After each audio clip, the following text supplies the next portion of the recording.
Then, I kid you not, he channeled her. You what? Channeled her. You've read Shirley MacWiner's Channeling Kindred Spirits, haven't you? Oh, yes, I have, but I'm not sure how it works. Do you believe in it? Yes. How about you? I'm with you. Sometimes I think intently about my mother. I can feel her presence in the room.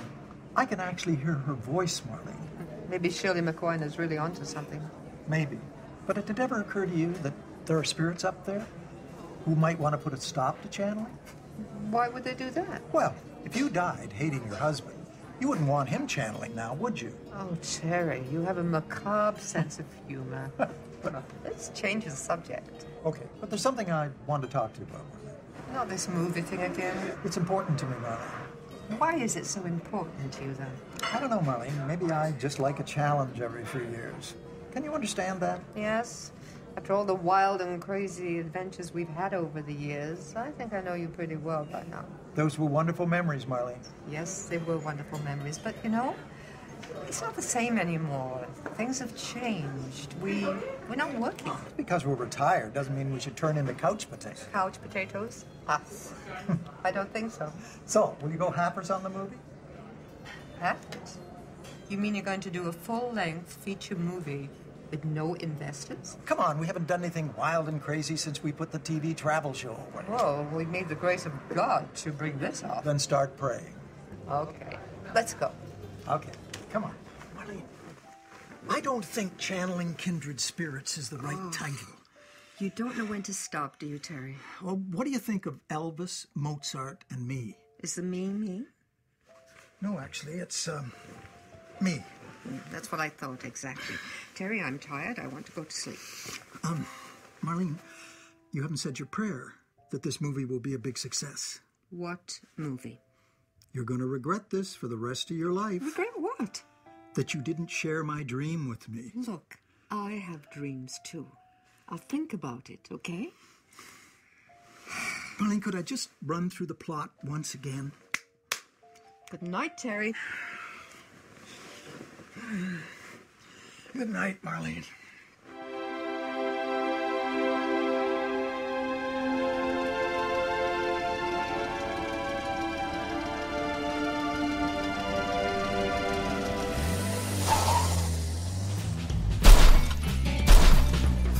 You wanna move like Elvis, it's easy as can be.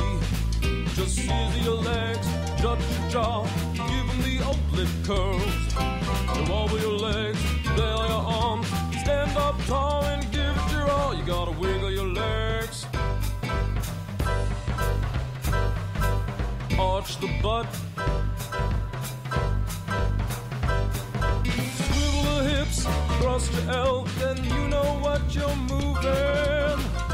Just like Elvis, just like Elvis.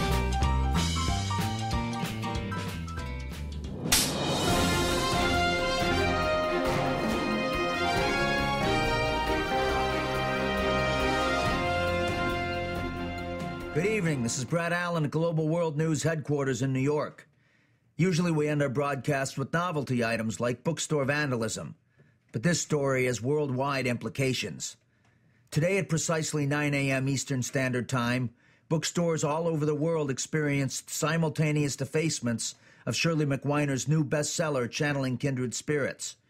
You'd think that if this happened in all the major cities of the world, there would be eyewitnesses. But in this case, it seems, there is only one, at a small bookstore in London, England. We go now to correspondent Annabelle Brown with the BBC in London. It's late morning here at Jerry's Books in Workingshire, a lower-class section of London. As you can see, Jerry's Books is the last place you would expect to find a worldwide news story. But inside this small shop is the only actual eyewitness to this worldwide act of book vandalism. His name is Reginald Waldock, and he's waiting inside next to what was, until 9 a.m. this morning, an orderly display of Shirley MacWiner's latest book, Channeling Kindred Spirits. Do you live nearby, Mr. Waldock? Yes, I do, with my trouble and strife. I'm afraid you'll have to translate that rhyming Cockney slang for our American friends. Oh, yes. Trouble and strife. My wife. Thank you. Now, were you in Jerry's Books today at 9 o'clock this morning? Yes, I was. I was standing here, leafing through a copy of Diet for the Agnostics. And what was your point of view? Oh, well, I was a socialist vegetarian. Well, I was until 3 weeks ago. No, I meant earlier today. Did you have a clear view of the book display? Yes, I did. And did anyone bump into the books, causing them to fall down? No. No one was near the books when they suddenly collapsed on the counter. And you're quite sure of that? No question about it. No one was near the books. Then what happened? Well, as the books here collapsed onto the counter, I noticed that they'd all been stamped with that awful verboten circle. Like that. Oh, it was a terrible sight.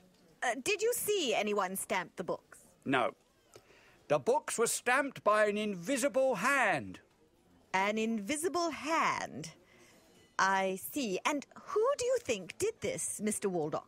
Well, I don't know. It's eerie, that's what it is. Mind you, these McWhiner books are all about channeling spirits, aren't they? Maybe it was the spirits that did it. Spirits? Yeah, you know, up there. I mean, I am an agnostic, but I wouldn't put it past those little devils, if you get my drift. I see. Well, thank you, Mr. Walcock. Doc. A very strange story, Brad. A very strange story indeed, Annabelle. And now on to other news. This just in. World News Tonight has just received these leaked digital images from a secondary rocket launched from the Space Shuttle Independence. Scientists the world over are convening to investigate the validity of these images and to answer the question, what the f*** is this?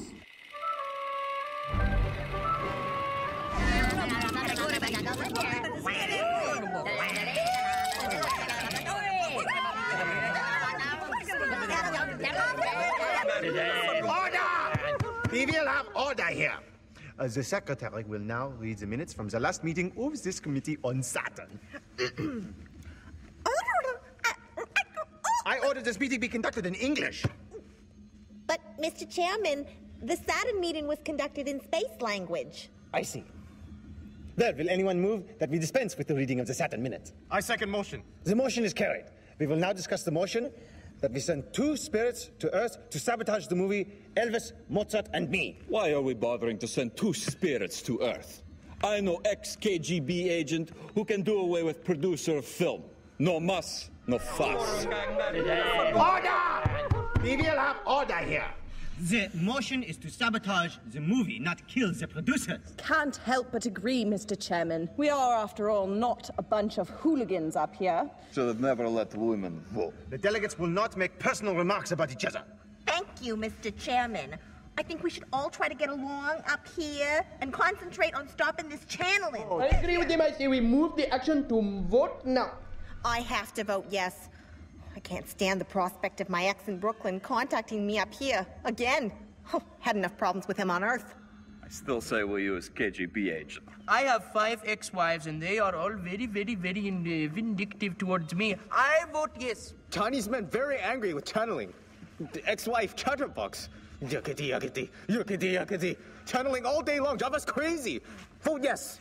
I am instructed by my constituents to vote yes to the motion. I would like to nominate our secretary, Rose Feinstein, as one of the delegates. She's a very cute girl. I'd like to date her. The motion is carried. Now accept nominations for second delegate. Prime is taking place in Vancouver, Canada. Must have Canadian. Alphonse, no KGB agent, but I nominate him. Hey, making Alfonso an offer he cannot refuse. All those in favor of sending